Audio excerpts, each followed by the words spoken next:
हरे कृष्ण कृष्ण कृष्ण हरे हरे, हरे राम राम हरे हरे। श्रीमद् भागवतम के एक और श्लोक से कुछ सीखने, जानने, समझने की कोशिश करते हैं।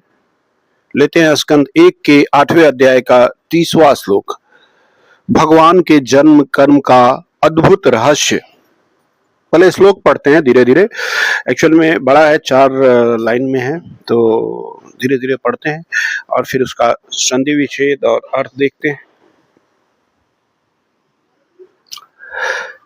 जन्म कर्म च विश्वात्मन अजस्य अकर्तु आत्मन त्र्यक नृ ऋषिषु यद्याशु तत् अत्यंत विचित्रम। इसका शाब्दिक अर्थ देखते हैं। जन्म मतलब जन्म लेना, प्राकट्य। कर्म मतलब कर्म, कार्यकलाप, लीला। च मतलब और, विश्वात्मन मतलब हे विश्वात्मा, हे संपूर्ण ब्रह्मांड की आत्मा। अजस्य मतलब अजन्मा, जिसका जन्म नहीं होता। अकर्तु अकर्ता का, जो वास्तव में कोई कर्म नहीं करता, निष्क्रिय। आत्मन मतलब आत्मा का, स्वयं भगवान का। त्रियक नृ ऋषिषु, त्रियक मतलब पशुओं, नृ मतलब मनुष्यों, और ऋषिषु मतलब ऋषियों में। यद्याशु मतलब यत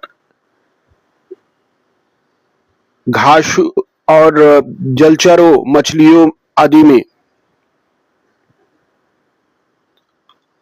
तत् मतलब वह, अत्यंत विचित्रम मतलब अत्यंत विचित्र है, बहुत ही आश्चर्यजनक है।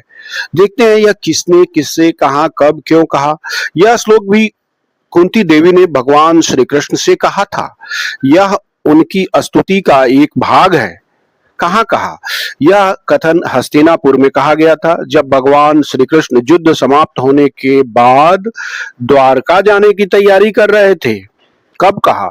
यह घटना महाभारत युद्ध की समाप्ति के तुरंत बाद, आज से लगभग 5000 वर्ष से भी पहले, कलयुग के आरंभिक चरण में घटित हुई थी।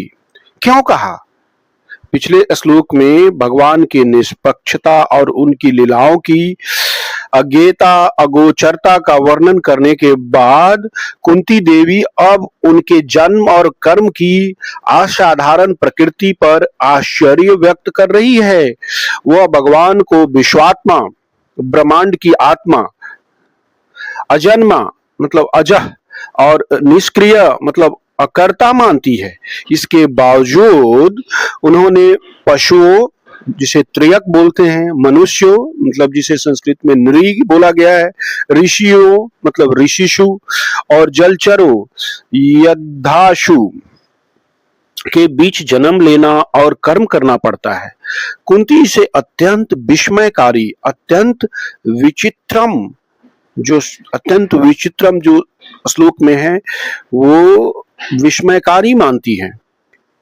यह उनकी विस्मय भरी श्रद्धा और भगवान की विभिन्न अवतारों, डिफरेंट इनकारनेशंस के रहस्य को जानने की इच्छा को दर्शाता है। अब इसका हिंदी अर्थ देखते हैं श्लोक का। हे विश्वात्मा, आप तो अज हैं, आपका जन्म नहीं होता, आप अकर्ता हैं, कोई कर्म आपको बांध नहीं सकता, फिर भी आप त्रियक मतलब पशु रूपों में, नृ मतलब मनुष्य रूपों में, और ऋषि आदि रूपों में अवतीर्ण होते हैं। यह आपका कार्य अत्यंत ही विचित्र और अद्भुत प्रतीत होता है। अब इसका गूढ़ दार्शनिक विश्लेषण देखते हैं। यह श्लोक माता कुंती के आश्चर्य भाव को व्यक्त करता है। भगवान अज हैं, अर्थात जन्म रहित हैं, क्योंकि वे स्वयं स्वतंत्र, शाश्वत और कारण रहित कारण हैं। वे अकर्ता हैं, अर्थात कर्म के बंधन से मुक्त हैं, फिर भी वे बार बार अवतीर्ण होते हैं, कभी पशु, कभी मनुष्य, कभी ऋषि, जैसे मनुष्य के रूप में श्री कृष्ण जी, पशु के रूप में वराह, नरसिंह, कभी ऋषि के रूप में वामन आदि आदि।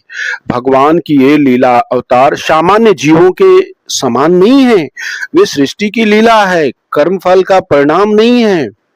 माता कुंती को यह रहस्य अद्भुत लगता है कि जो अजन्मा है वो जन्म लेता है, जो अकर्मा है वह कर्म करता हुआ प्रतीत होता है। अब श्रीमद् भगवत गीता में श्री भगवान ने ही कहा था 4थे अध्याय के 9वें श्लोक में, जन्म कर्म च मे दिव्यम एतम यो वेति तत्वतः त्यक्त्वा देहम पुनर्जन्म न एति मम एति सह अर्जुन। उन्होंने कहा था, हे अर्जुन, जो मेरे जन्म और कर्म की दिव्यता को तत्व से जानता है वह इस शरीर को त्याग करने के बाद पुनर्जन्म नहीं लेता, वरन वो मेरे धाम को प्राप्त होता है। अब उदाहरण से समझिए, एक राजा नाटक में स्वयं साधु या भिखारी बनकर अभिनय करे, वह वास्तव में भिखारी नहीं बनता, परंतु वह दर्शकों के उपकार हेतु वह रूप धारण करता है। इसी प्रकार भगवान जीव की रक्षा, धर्म की स्थापना और भक्तों के संदेश के लिए अवतार ग्रहण करते हैं, परंतु स्वयं कर्म से अछूते रहते हैं। अब इतना सारा बात कर लिया, कुछ आंशिक रूप से अगर इस चीज को हम देखें कि याद रखने के लिए, भगवान जो हैं अज हैं, जन्म रहित हैं, अकर्ता हैं, कर्म से अछूते हैं, फिर भी त्रियक ऋषि रूप में अवतीर्ण होते हैं। उद्देश्य यह है कि भक्तों की रक्षा की जाए, धर्म की स्थापना की जाए। परिणाम लीला मात्र कर्म नहीं, निष्कर्ष ये है कि भगवान का जन्म कर्म अत्यंत ही विचित्र और दिव्य है। ये आम आदमी के समझ से परे की बात है, मतलब दूर की बात है।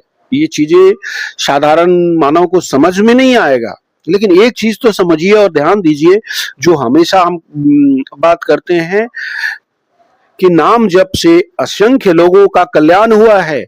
अजामिल जैसे महापापी जिसे यमदूत आया लेने के लिए पर छू भी नहीं पाया, विष्णु परिकरों ने जबरदस्ती यम फांस को काट दिया। केवल नारायण कहने से बाद में नाम जाप से इस महापापी को भी वैकुंठ मिला।